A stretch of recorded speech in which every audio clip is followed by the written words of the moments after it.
I watched the first season of Ladybug years ago in the Russian dub. For years I was in and out of watching this cartoon since I never liked it. But then at some point I realized that a gigantic part of the fandom actually agrees that the cartoon is trash, or at least isn't particularly a masterpiece, so I started to feel at home. I switched to watching the cartoon mostly in French with subtitles, I think, since the beginning of the 4th season. Then I noticed that by the 5th season the cartoon stopped being filler. Then the Paris special was well received by the fandom. And then the London special made a good impression on me, fulfilling what I think was its main task, make us curious to see the 6th season. And I finally decided to rewatch all of Ladybug in French with subtitles. What if the cartoon isn't as bad as I remember? I still haven't watched the 6th season and try to avoid spoilers, but we'll watch it right after making this video. By the way, I just got a leaked fragment of the upcoming live-action series about Ladybug.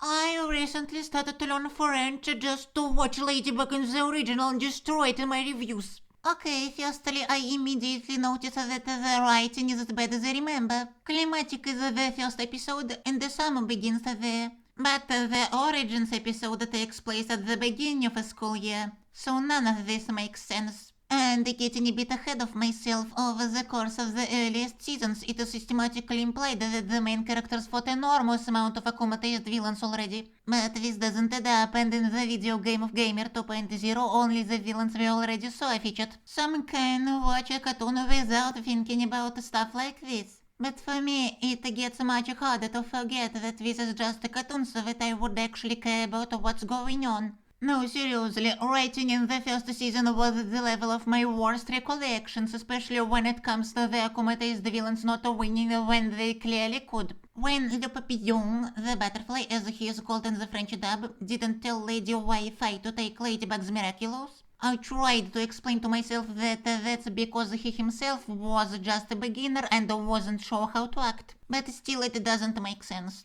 By the way, have you heard of that plot hole with the Hawkmoth in the first season saying he wants to rule the world, which we later learn isn't his motivation? Well, in the French dub, Le Papillon does not say anything like that, so one plot hole less already. Then, for the Origins episode, the writers came up with a reason why it is so important to catch Akumas, but it creates new plot holes. Like, why can't Le Papillon just arrange the same kind of situation manually? I never liked the fact that the plot moves so slowly and that the episodes are so often copies of each other. I did recognize years ago that it was gradually getting better. 2nd season, 3rd season. But the plot still wasn't that present. Plus, the earlier seasons still existed. It's no good if half the show is super boring and unwatchable. Also, when you think about it, what was the general trait of the episodes we found interesting? The episodes that subverted our expectations about an episode of Ladybug. A new Miraculous gets given out, or the Hawkmoth comes up with an unusual scheme. That is, the show makes us get used to a completely boring pattern, so that anything different from that pattern feels just amazing. This maybe works as a show, but not as a masterfully written cartoon. On the other hand, now that I've watched the whole cartoon, I wanna note that it isn't actually bad as the early seasons are more filler and the later seasons are more plot focused. I wasn't even that bored watching except for majority of the fight scenes. It just felt much worse back when we for years constantly had to wait for something impressive to happen. I heard a lot about this show promoting marionette stalker behavior and Cat Noir's harassment of Ladybug. Now that my memories of the 2nd season are refreshed, yes, it actually looks really bad how the show portrays Cat Noir's refusal to take no as an answer as normal and basically shames Ladybug for breaking his heart again and again. Stalkerism isn't as overtly promoted here. Some of the occasions of such marionette's behavior are clearly shown in bad light, but some other creepy things sure are portrayed as fine and cute. And then there was this Sandboy episode where the titular villain made nightmares come true. The Miraculous Ladybug will have 50 seasons, but the writing and the plot progression will be like in the first season, and the animation will be like in Chilling. I was gradually getting to the end of the 2nd season, and when suddenly France started to execute through the cartoon its soft power, as first Ladybug fights literally with a French flag, and when there is a popular праздник and Le Papillon, and the people are waving a French flag with pathetic music on the background. I do not dislike this stuff, there's nothing bad demonstrating French culture. It just looks kinda bad when this goes hand by hand with the very questionable messages I mentioned earlier. By the way, the same thing is executed much better in the 5th season, I'll mention this later. I remember liking the direction taken by the 3rd season a lot on the first watch. Gabriel and Natalie getting together, and Gabriel continuing the trend he took from the 2nd season of being a less awful father and a better person in general. It didn't make the same impression during my recent rewatching, but it's normal, I guess. Also, when I rewatched the 3rd season, it felt like they rolled back a bit on Cat Noir acting so bad. Just to catch me off guard in the 4th season, when Ladybug tells Cat Noir to stop harassing her, and he tragically says it's going to be very hard, but he will try. The cartoon really likes making recaps of past events, and I mean not only Chromatica too. We are really often reminded of what the things that tend to happen often or what is or used to be the status quo of our characters. Perhaps that's so that new viewers could always get on track of what we are working with and get interested. At least the recap in the London special is surely for that. Also, on the first watch, it really hurt to watch the last 2 episodes of the 3rd season and follow Marinette drift away from Adrian. But as Marinette is with Luca and we hear that letter one who wrote for Marinette, I actually come to terms with this being the way things are. All 4 of them are happy now, and it works the catharsis. But then the 4th season immediately throws it all into trash without letting it rest at all. Marinette is miserable again, up to the 3rd episode finale when she can't do this anymore and reveals who she is to Alia. It's really lame that the series couldn't go on for any amount of time without the standard love square. Though the Gain of Secrets episode was amazing, actually invoking in me some strong emotions on the first watch. And no, I'm sorry, but there's no such a thing as people being made for each other.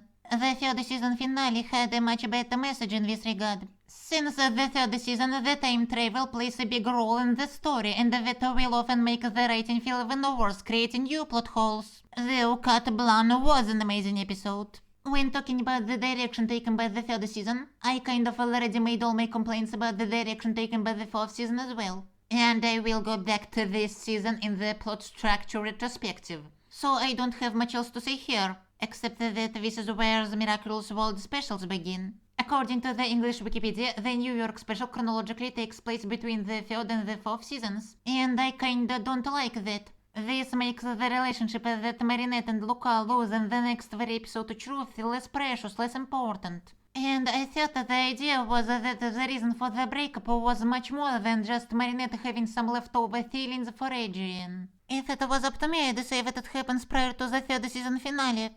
By the way, I forgot to mention the order of the episodes in Ladybug is an absolute mess. It becomes clear only with the beginning of the 4th season. Before that, there are endless arguments about in which exactly order to watch the episodes. The Wikipedia also puts the Shanghai special between the 3rd and the 4th episodes, but of the 3rd season. Speaking of the 5th season in a vacuum, it's cool that it's plot-focused. But the writers kinda messed up the plot after the plot holes created by the representation episode. Kagami got acclimatized twice after learning Ladybug's identity. Ladybug didn't do anything with knowledge of Monarch's identity. And Felix is not the deserving person to be entrusted with this secret. Well, at least Marinette finally admits she must stop being a stalker. And Adrian is being the boyfriend of the year towards Marinette. I almost forgot that this is the same dude who harassed Ladybug and in the 2nd episode of this very season kept trying to kiss Marinette, possibly as a greeting, despite she clearly didn't want that. Later this season, Adrian is just wholesomeness. Plus, the series moved from hints or possibly allusions to LGBT to actual representation. Also, the 5th season is filled with allusion to the French Revolution. But it's possible that some of these were not intended and I'm making stuff up. Our main characters fight against the monarch, who is planning an arranged marriage of kids with his ally. The main character and the main antagonist arguing over Adrian's future talk about the things that they know the most about style and bakery, echoing Marinette's disagreements with her grandfather about modernity and tradition. An episode featuring a sans-culotte themed villain directly mentions the terror, but an actual allusion to the reign of terror, if it was intended, was in the emotion episode where Felix wipes out the monarch, then the rest of upper classes, and then some random people in Paris. It was painful to watch how Gabriel treated Adrian. I hoped he would keep becoming a better father, but no. I guess one of the reasons for the change of course by the writers was the need to set higher stakes for the finale. If if the worst thing that can happen in case of Ladybug's defeat is Gabriel sacrificing two people we don't know and aren't attached to, and in return resurrecting Emily and saving Natalie so that Adrian, whom we do know, would be happy, then we aren't worried that much if Ladybug is about to lose. But here everything becomes really serious, as Gabriel's victory now means misery for Adrian and who knows what fate for Marinette. It's just that if so, then after the whole 5th season of Gabriel's insanity, he wasn't supposed to get a last-minute redemption. Repeating complaints of other reviewers, Adrian will remember his abuser as a hero, while Chloe, who is seemingly less redeemable than Gabriel, is punished by being sent to live with another abuser who already played a negative role in how Chloe turned out. Also, it bothers me that Felix, who assaulted Ladybug and attempted whatever this was, started to date Kagami after stalking her and kidnapping her. Over those years, it felt like when the plot would move on, it would be quite chaotic. I guess it's good if the events are unexpected, but there's got to be some structure to it. The cartoon has this lore with all of those all-powerful Miraculous and Quomis, and then we learn that there is even more Miraculous and more superheroes. But does this cartoon really need such a complicated lore if the writers can't handle even what they already have? And the Miraculous Ladybug power is like really OP.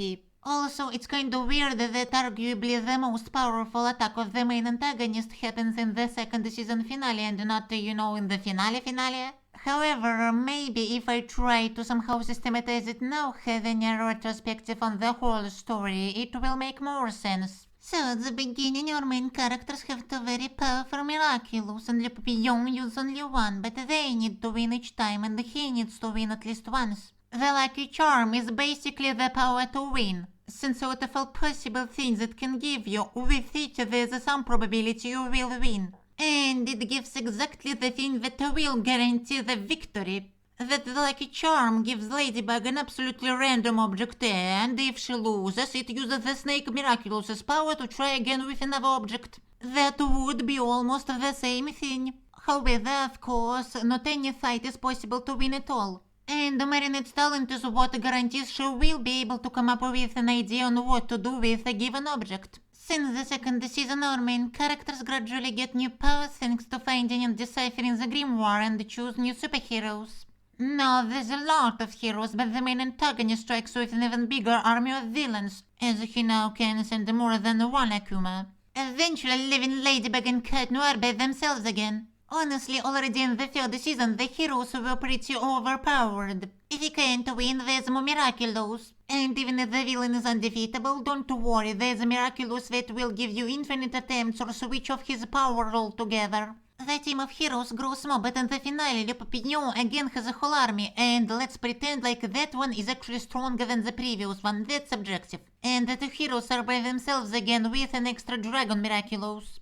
Ladybug is now the guardian, one who doesn't have her back anymore. But it's now easier for her to give out Miraculous. Gabriel gets his hands on the deciphered grimoire. But this doesn't affect anything at all by itself. The obvious helps him fix the peacock Miraculous. The show tries to pretend like the introduction of Sentimonsters in the 3rd and especially the 4th seasons made the villain stronger. But actually no, it didn't.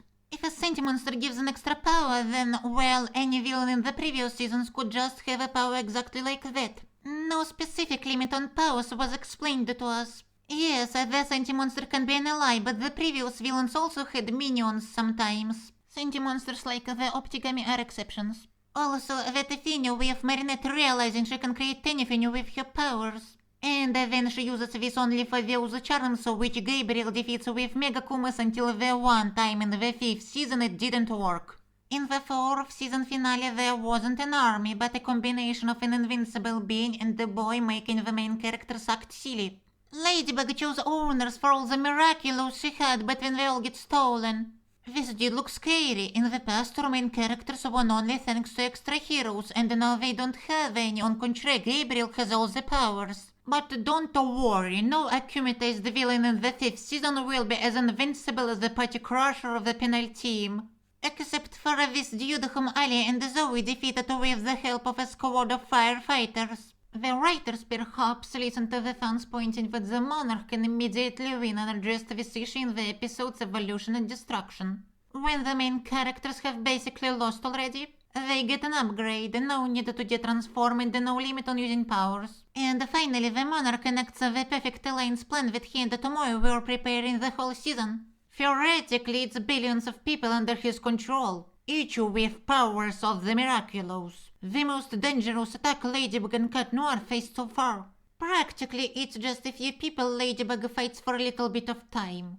However, this corners Ladybug, helping the monarch learn her identity too. And then, well, it's just Bug Noir against the dude with a few powers, that's all. Though don't get me wrong, I loved how they, knowing each other's secret identities, start bickering over their personal conflicts that were building up for quite some time and arguing.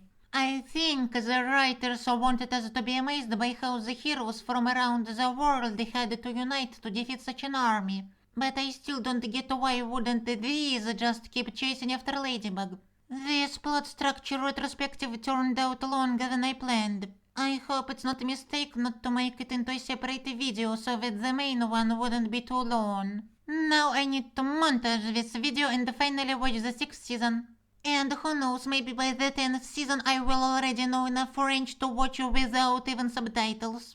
I was training my English pronunciation while recording this very video, but the amount of effort I was ready to put fluctuated a lot. You can consider like, comment, subscription, especially if you want more videos about this cartoon. You can support me on Patreon or join my Discord server. It's currently empty though, so nothing interesting there, but the links are in the description. Goodbye everyone.